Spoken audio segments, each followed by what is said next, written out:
shadows in the workshop of the fallen sprite didn't just flicker. They breathed, thick with a malice that felt like cold velvet against the skin.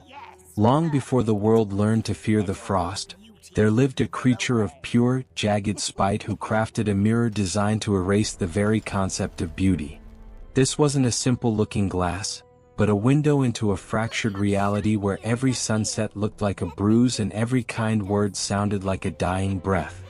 The sprite watched with a predatory grin as his students carried the obsidian frame higher into the atmosphere, aiming to reflect the stars themselves back as cold, dead cinders. But the universe has a way of reacting to such concentrated poison, and as the mirror reached the thin, screaming edge of the sky, it began to vibrate with a frequency that shattered the glass into a billion microscopic daggers. These shards didn't just fall. They hunted, drifting through the air like invisible parasites waiting for a host to infect. The world below remained blissfully unaware as the rain of glass descended, silent and sharp enough to cut through the fabric of a soul. Some pieces were no larger than a grain of dust, floating into the eyes of unsuspecting people and warping their vision until the entire world looked like a rotting graveyard. But the truly dangerous shards were the heavy ones, the jagged slivers that pierced through the chest to lodge themselves deep within the muscle of the human heart. To have a piece of the sprite's mirror in your heart was to feel the warmth of the sun become a distant, forgotten memory, replaced by a heavy, glacial numbness that made love feel like a burden. Before we follow the path of these fallen shards into the lives of two innocent souls, you should join our tribe at FairyMoss Tales by liking and subscribing to ensure you never lose your way in the coming winter. We are the keepers of these hidden records, and your presence here strengthens the light against the encroaching dark that was about to swallow a small town whole.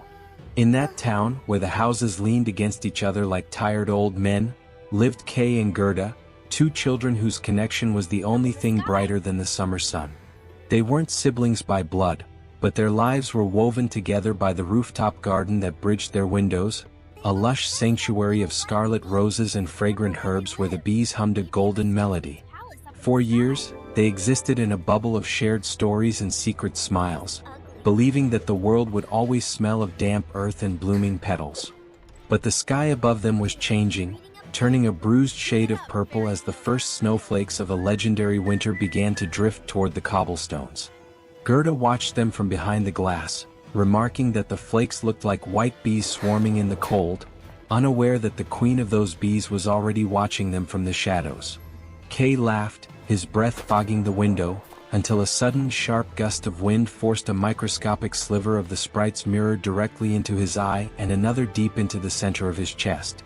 The change was instantaneous, a brutal snapping of the thread that held his personality together. Kay gasped, clutching his chest as the warmth drained out of him, replaced by a cynical, biting cold that made Gerda's worried face look pathetic and weak. He didn't see his best friend anymore. He saw a girl who cried over nothing, standing in a room full of dusty, useless things.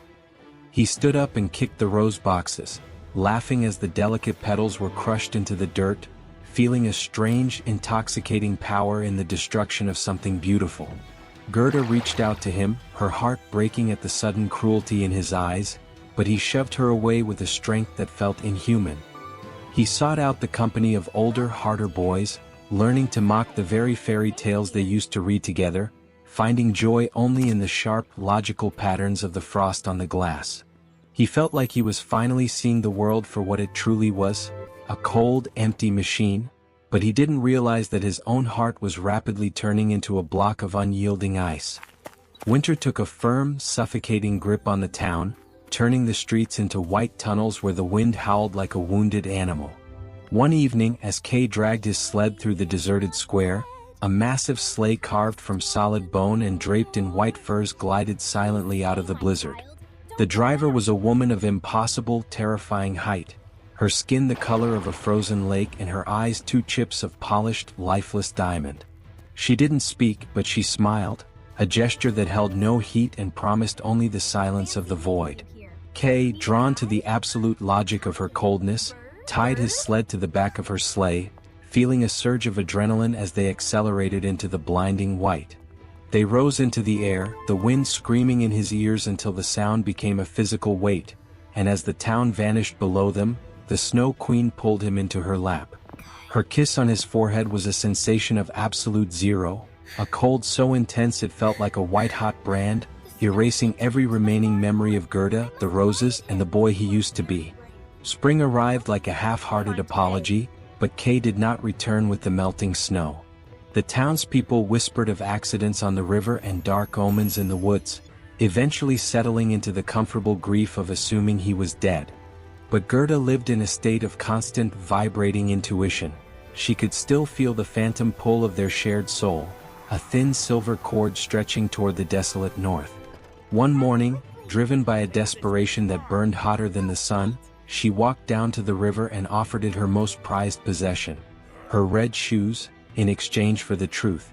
The river didn't take her life, but it pulled her boat into a current that carried her far beyond the borders of her known world, past whispering reeds and weeping willows. She eventually drifted toward a cottage that seemed to be made of spun sugar and sunlight, where an old woman with a hat painted with blossoms stood waiting with a hooked cane. The woman spoke in a voice like honey and dust, promising Gerda a garden of eternal peace where the pain of the past could never reach her, and for a moment, the heavy velvet blanket of forgetfulness began to descend. The old woman was a creature of gentle selfishness, using her magic to hide the roses in her garden because she knew they would remind Gerda of the boy she had lost. Gerda spent weeks wandering through the rows of lilies and tulips, the scent of the flowers acting like a drug that smoothed over the jagged edges of her memory. She forgot the cold, she forgot the sled, and she almost forgot the name of the boy who had been her entire world. But magic always has a flaw, and one afternoon, Gerda saw a painted rose on the old woman's hat that hadn't been tucked away. The sight of it triggered a psychological landslide, the memories of the rooftop garden and the crushed petals rushing back with such force that she collapsed among the lilies. She wept with a fury that soaked the ground, and from the spot where her tears fell, a single real rosebush burst through the earth, its thorns sharp, and it sent a direct call to her soul. The roses whispered that Kay was not dead but was trapped in a place where the sun never rose, and Gerda knew that every second she spent in this artificial paradise was a second Kay spent dying in the dark. She fled the garden before the old woman could cast a new net of illusions, her feet bleeding as she ran into the gray, chilling reality of a world that had moved on to autumn. Her journey became a blur of shadows and sharp encounters, including a meeting with a high-altitude crow who spoke in riddles and led her into the heart of a grand, white stone palace. She crept through the silent halls at night, her heart hammering against her ribs like a trapped bird, convinced that the prince sleeping in the royal bed was her lost Kay. But when the light of her candle fell across his face, she saw only a stranger with a kind, soft mouth, a boy who had never known the touch of the sprite's glass. The prince and his princess didn't punish her for the intrusion. Instead, they wept for her story, giving her a golden carriage and furs made of rabbit skin to aid her on her quest. As she drove away from the palace, the gold of the carriage glowing like a torch in the dark woods, she felt a brief moment of hope, unaware that the light was a beacon for the predators lurking in the trees. The ambush was a chaos of snapping branches and guttural shouts as a band of robbers descended on the carriage, their eyes gleaming with the reflected gold. They dragged Gerda into their lair, a crumbling castle filled with smoke and the smell of raw meat, where the robber queen sharpened her knife while eyeing Gerda's silk dress. But it was the robber girl, a wild, fierce teenager with a knife of her own and eyes that held a hidden, desperate loneliness, who claimed Gerda as her own. The robber girl slept with a reindeer tied to a post and a knife held to Gerda's throat, but as the night wore on, she listened to Gerda's tale of the ice and the roses. Something in the robber girl's hardened heart cracked, a recognition of a loyalty she had never experienced herself. In the cold hours before dawn, she untied the reindeer and helped Gerda onto its back, telling her to ride north until the air turned to needles, a final act of mercy that left the robber girl standing alone in the dark. The reindeer ran with a tireless, rhythmic grace over frozen lakes and across the vast, treeless tundra where the northern lights danced like ghostly serpents in the sky. They rested in the huts of wise women who read the patterns in dried fish and whispered to the wind, seeking a way to break the Snow Queen's hold. The Finland woman, living in a cave of ice and steam, looked at Gerda's red, wind-burned face and realized that no magic she possessed could rival the girl's own spirit. She told the reindeer that Gerda's power lay in her innocence and her refusal to let the world turn her cold, a force stronger than any enchantment the sprite had ever devised. Gerda was left at the edge of the Snow Queen's territory, a landscape of blinding white where the very air seemed to be made of ground glass. She walked alone into the heart of the storm, her breath freezing into crystals as she approached the palace of the queen.